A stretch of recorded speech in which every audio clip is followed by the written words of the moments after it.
வணக்கம். வாழ்வெல்லாம் பாட்டு. வாழ்வெல்லாம் பாட்டுல வாழ்வெல்லாம் நம்ம மனசுல இருக்கிறவர் மக்கள் திலகம் புரட்சி தலைவர் எம்ஜிஆர். அதே போல வாழ்வெல்லாம் பாட்டுல நிச்சயமா அவருடைய ஏகப்பட்ட பாடல்கள் இருக்கு. கிட்டத்தட்ட எனக்கு விவரம் தெரிந்து நான் ஒருத்தருடைய ரசிகரா ஆனேன் அப்படின்னா அது புரட்சி தலைவர் மக்கள் திலகம் எம்ஜிஆர் அவர்களுடைய ரசிகரா தான். திருச்சியில பேலஸ் தியேட்டர்ல அந்த படம் ரிலீஸ் ஆன சமயத்துல நான் படம் பார்த்துட்டு வந்து நான் அழுக எனக்கு நல்லாவே ஞாபகம் இருக்கு. ஏங்க எம்ஜிஆர் படத்தை பார்த்துட்டு ஏங்க அழுதிங்க அப்படின்னாக்க, அப்போல்லாம் ரெண்டு விஷயம் நடக்கும். ஒன்று, எம்ஜிஆர் படத்தை பார்க்கறதுக்கு தான் நான் கூட்டிகிட்டு போகணும் அப்படின்னு எங்கள் வீட்டில் சொல்லுவேன். ஆனால் எம்ஜிஆர் படம் இல்லாமல் வேறு படத்துக்கு கூட்டிகிட்டு போயிட்டாங்கனாக்கா எனக்கு பெரிய அழுக வந்து அந்த தேட்டரில் இருக்கிற மொத்த ஆடியன்ஸும் என்னை பார்க்குற மாதிரி நான் அட்டம் பிடிச்சி கதறி ஏமா என்னமா அது அப்படின்ற அளவுக்கு ஆக்கிடுவேன். அங்கே எச்சி துப்பியிருப்பானுங்க, வீடியோ வலிச்சு போட்டிருப்பானுங்க, அதெல்லாம் கிடையவே கிடையாது. நான் பாட்டுக்கு கதறிடுவேன் எம்ஜிஆர் படம் கூட்டிகிட்டு போனேனாக்க.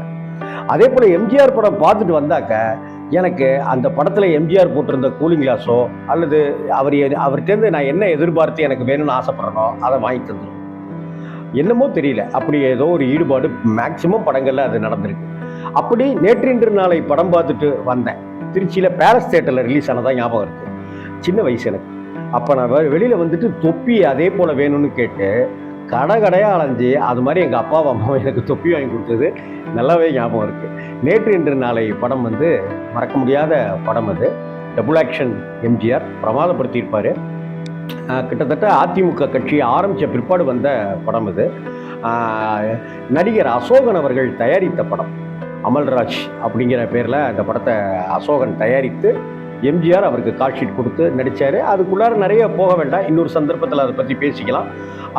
நடுவில் அவங்களுக்கு ஏற்பட்ட மனக்கசப்பு அதெல்லாமே வேண்டாம். படம் ஃபஸ்ட்டு எடுத்த உடனே ஒரு பாட்டில் தான் ஆரம்பிக்கும்.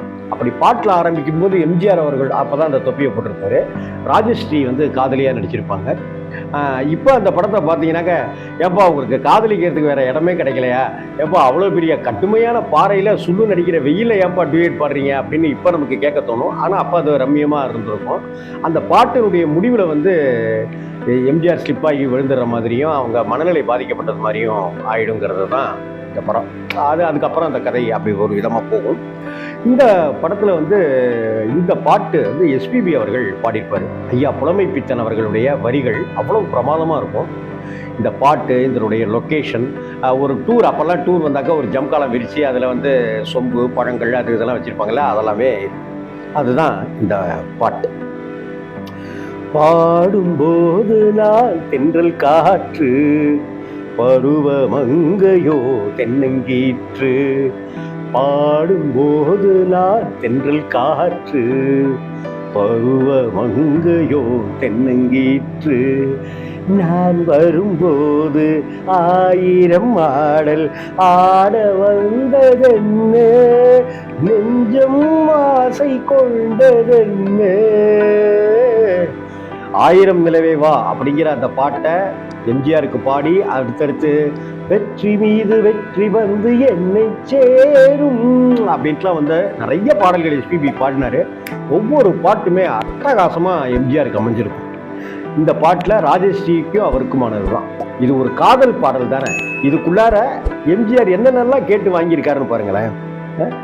பாடும்போது நான் தென்றல் காற்று, பருவ மங்கையோ தென்னங்கீற்று. அந்த பாட்டில் எம்ஜிஆருடைய வழக்கமான காதல், கிளாமர், கவர்ச்சி, டபுள் மீனிங் அப்படின்னு.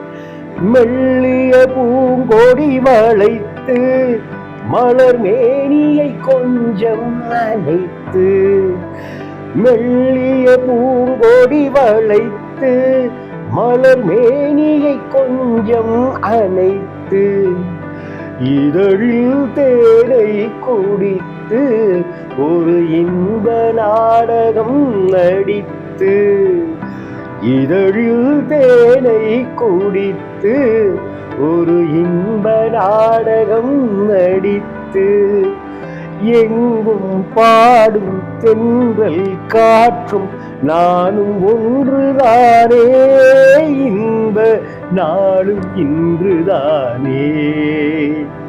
காதல், கிளாமர், கவர்ச்சி எல்லாத்தையும் இதுக்குள்ளார சொல்லிடுறேன். ஆஹா ஓஹோ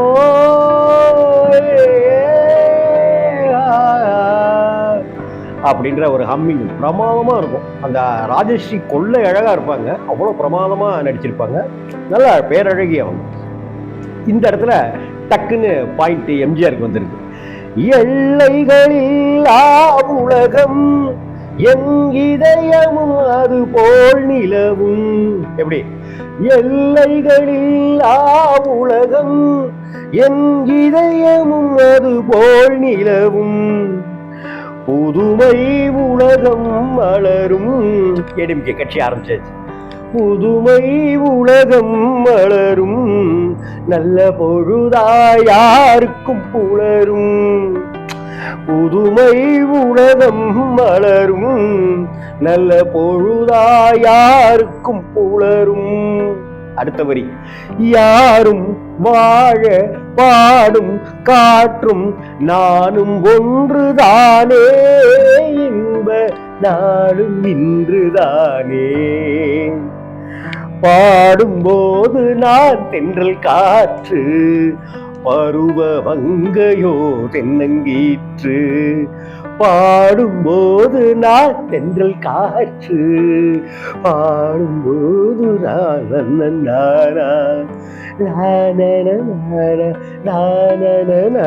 இந்த குழைவெல்லாம் அப்பவே அந்த ஸ்டைல அப்பவே வர ஆரம்பிச்சிருச்சு அவருக்கு.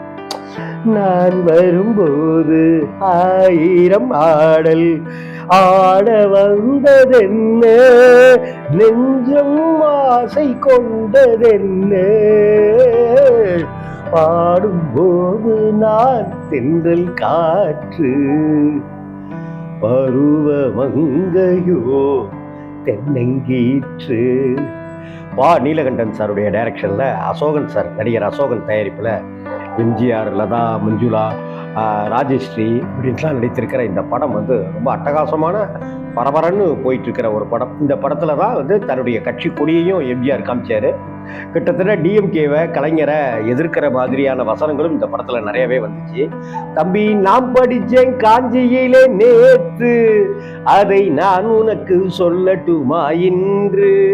அந்த பாட்டு ஃபுல்லாவே திமுகவையும் திமுக அப்போதைய ஆட்சியையும் சுட்டி காட்டுகிற விதமாக எம்ஜிஆர் அந்த பாட்டை எழுத சொல்லியிருந்தாரு. மிகப்பெரிய ஹிட்டான பாடம் இது. இந்த படத்துல இந்த பாட்டு எஸ்பிபி அவர்களுடைய இந்த பாட்டு வந்து எனக்கு வாழ்நாளெல்லாம் தித்திக்கிற ஒரு பாட்டா தான் இன்னைக்கு வரைக்கும் இருந்துச்சு. வணக்கம்.